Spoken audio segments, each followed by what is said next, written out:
Assalamualaikum warahmatullahi wabarakatuh. Selamat datang di Laboratorium Anatomi. Perkenalkan, saya Tiara Maastari dari Asisten Anatomi 2018. Jadi di sini saya akan menjelaskan terkait sistem saraf pusat. Jadi, sistem saraf pusat atau sistema nervosum centrale berperan untuk fungsi-fungsi luhur yang kompleks seperti tindakan, emosi, dan pikiran maupun memori. Organ-organ yang berperan dalam sistem saraf pusat atau sistema nervosum centrale adalah encephalon atau otak dan medula spinalis. Selanjutnya saya akan menjelaskan bagian-bagian dari otak.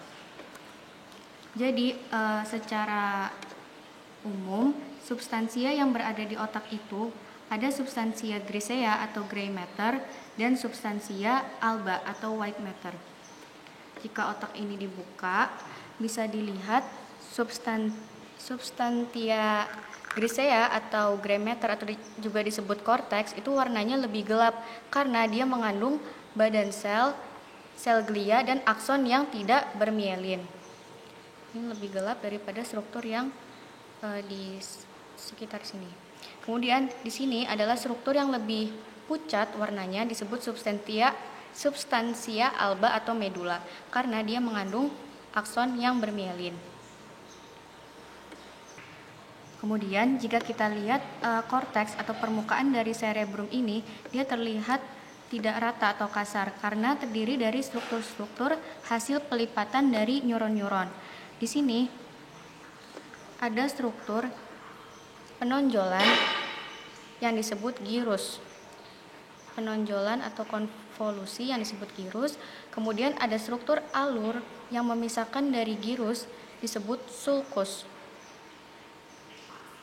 Kemudian jika kita lihat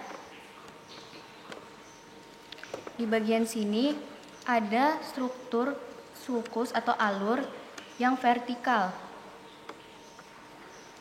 Ini disebut sulcus centralis. Area yang berada di anterior dari sulcus centralis disebut gyrus precentralis.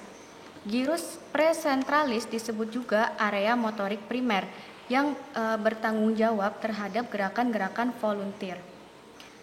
Penonjolan atau gyrus yang berada di posterior dari sulcus centralis, ini penonjolannya atau gyrusnya, disebut gyrus postcentralis atau area somatosensorik primer. Area gyrus postcentralis ini dia berfungsi untuk menerima dan menginterpretasi rasa nyeri, raba, dan tekan dari tubuh. Kemudian ini adalah lobus frontal. Lobus frontal dia berfungsi untuk mengatur gerakan motorik. Kemudian jika kita lihat dari lateral, di sini ada lobus temporal. Lobus temporal berfungsi untuk menerima dan menginterpretasikan suara. Kemudian di sini adalah lobus parietal.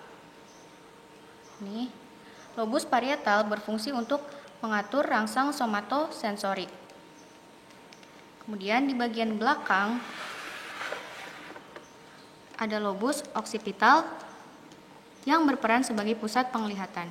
Kemudian jika hemisfer ini diangkat atau diinsisi, kita bisa melihat struktur lobus insula yang tertanam di hemisfer. Nah, kita bisa melihat lobus insula. Di dalam lobus insula ada massa yang termasuk substansia grisea yang disebut ganglia basalis. Nah, ini adalah struktur ganglia basalis. Ganglia basalis ini merupakan sekelompok massa substansia grisea dan termasuk ke dalam sistem motorik. Kemudian ini adalah struktur cerebellum atau otak kecil. Cerebellum ini terletak di posterior inferior dari cerebrum, yang fungsinya untuk menerima informasi aferen yang berkaitan dengan gerakan volunteer dari korteks cerebri dan juga menerima informasi keseimbangan dari nucleus vestibularis. Untuk bagian-bagiannya, jadi ini adalah jika dilihat dari superior. Jika dilihat dari superior, kita bisa melihat ada lobus anterior. Lobus anterior, kemudian ini adalah lobus posterior. Kemudian di sini juga kita bisa melihat celah atau yang disebut visura prima. Jika kita melihat dari inferior,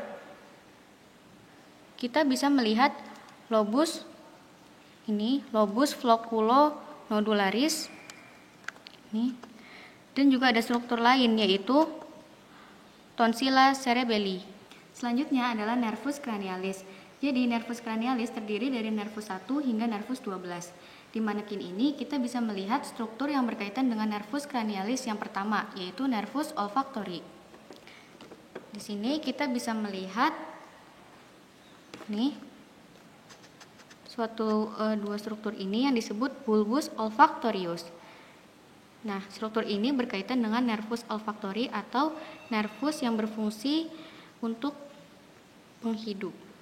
Sekian video pembelajaran dari saya, semoga bermanfaat. Kurang lebihnya mohon maaf. Wassalamualaikum warahmatullahi wabarakatuh.